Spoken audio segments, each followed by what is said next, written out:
Magandang araw mga bata! Sa araw na ito ay may bago tayong aralin sa MAPE Arts 5 Quarter 4 Week 4 na may paksang kaalaman sa kulay, hugis at balanse sa paggawa ng mobile, paper mache jar at paper beads.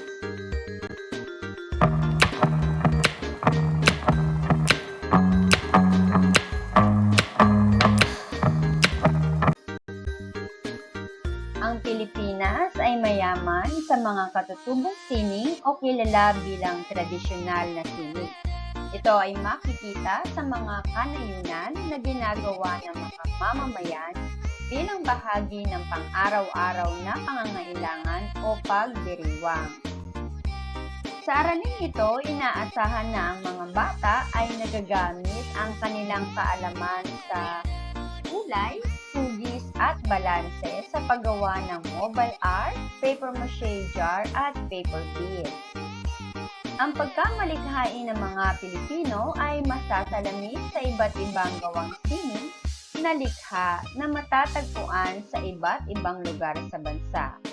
Ang mga Pilipino ay likas na mahusay sa sining tulad ng paggamit ng kulay, hugis at espasyo. Ang mga disenyong nalilikha ay nagpapakita ng iba't ibang katangian ng mga Pilipino. Gayon din, sumasalamin ito sa kultura ng lipunang pinagalawan.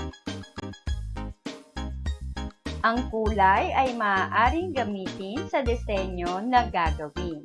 Ang hugis ng likhang sining ay mapagyayaman sa pamamagitan ng paggamit ng iba't ibang malikhaing hugis. Ang balanse ay mahalaga lalo na sa paggawa ng mobile, sapagkat hindi magiging malaya ang paggalaw ng mga disenyo o palamti kung walang balanse ang mga ito. Mobile art. Ang mobile art ay isang uri ng iskultura na sinuspinde at gumagalaw bilang tugon sa ihip ng hangin o lakas ng motor. Kailangan sa likhang sining na ito ang pantay na bigat o balanse. Tignan ang ilustrasyon. Una, bahagi A ay pantay ang bigat sa bahagi B. Ang balance point ay nasa gitna. Ikalawa, bahagi A ay mas mabigat kaysa sa bahagi B. Ang balance point ay gagalaw patungo sa bahagi B. Paper beads. Ang paggawa ng mga paper bead ay isang mabisang paraan upang mapakinabangang muli ang mga lumang dyaryo, magasin at makukulay na papel. Maaari itong gawing palamti o dekorasyon sa ating tahanan.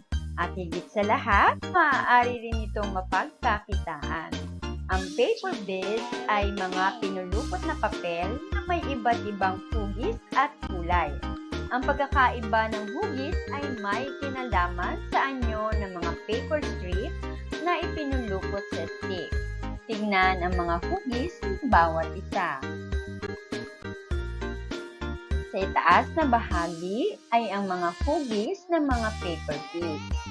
Sa ibabang bahagi, ito naman ang mga anyo ng mga paper strip.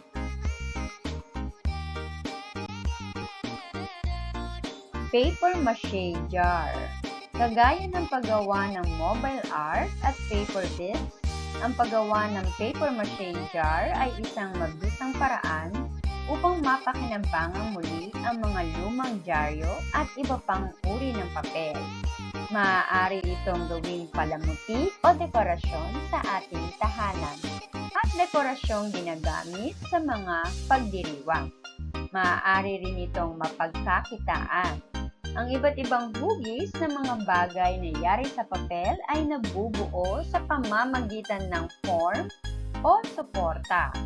Ang form o suporta ang nagsisilbing balangkas na kakapitan ng idinikit na mga pinunit na papel.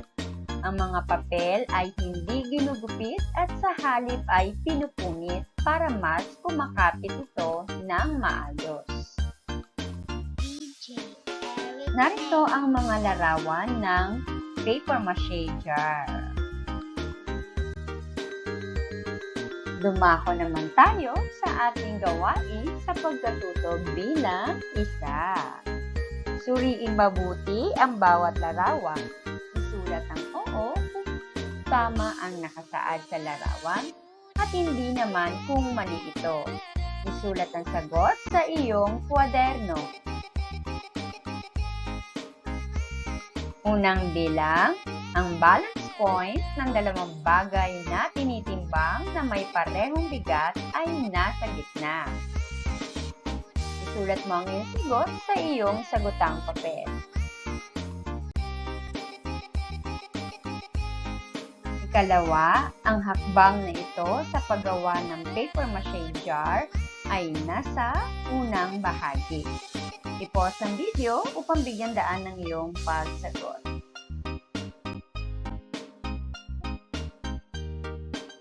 Ikatlo, tatsulok ang mga hugis ng mga papel na ito at ginagamit sa paggawa ng mobile art.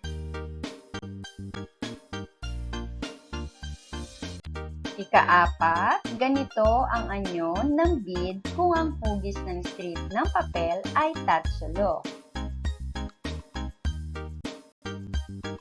Tayo ay magwasto. Sa unang bilang, ang tamang sagot ay oo. Sa ikalawang bilang, ang tamang sagot ay hindi. Sa ikatlong bilang, ang tamang sagot ay hindi. Sa ikaapat na bilang, ang tamang sagot ay hindi.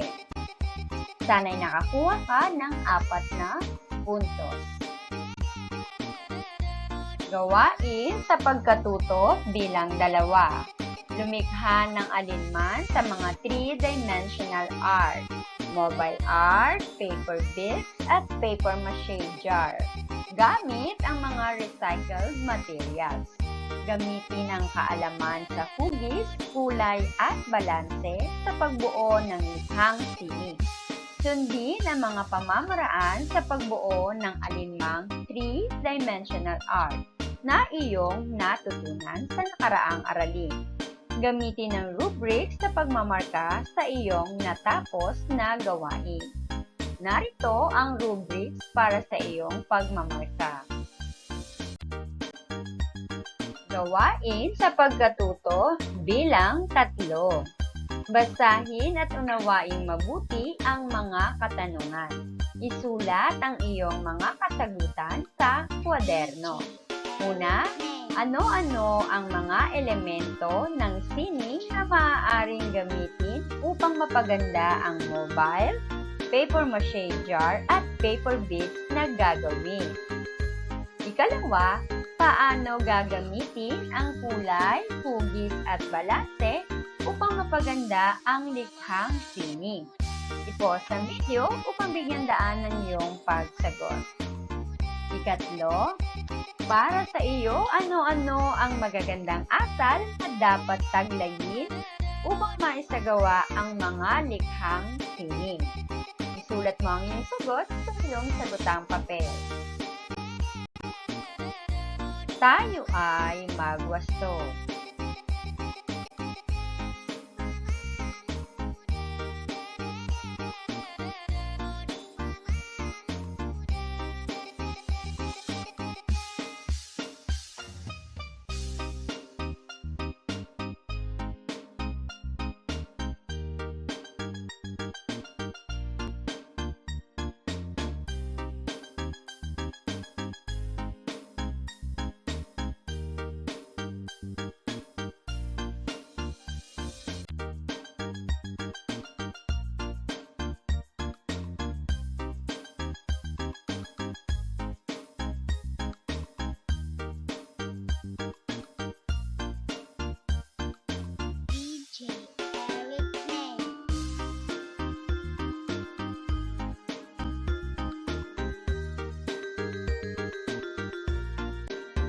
Gawain sa pagkatuto bilang 4. Piliin ang titik ng tamang sagot.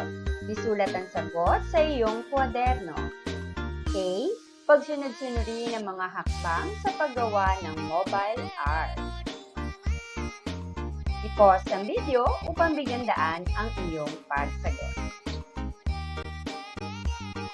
B. Anong hugis ng bits ang mabubuo batay sa script na nasa kanan? Hanapin ang titik ng iyong sagot sa kaliwang kanan. Isulat mo ang iyong sagot sa iyong sagotang papel.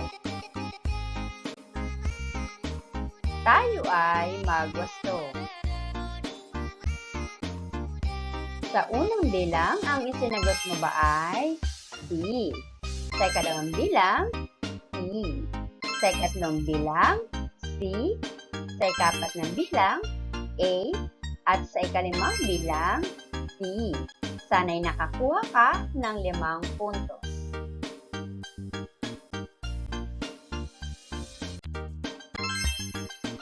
Sa ika-6 na bilang, B. Sa ika-7 bilang, A. At dyan nagtatapos ang ating aralin sa araw na ito. Sana'y marami kang natutunan. Please click on like, share, and subscribe button. Also the notification bell so you won't miss any of my videos. Thank you!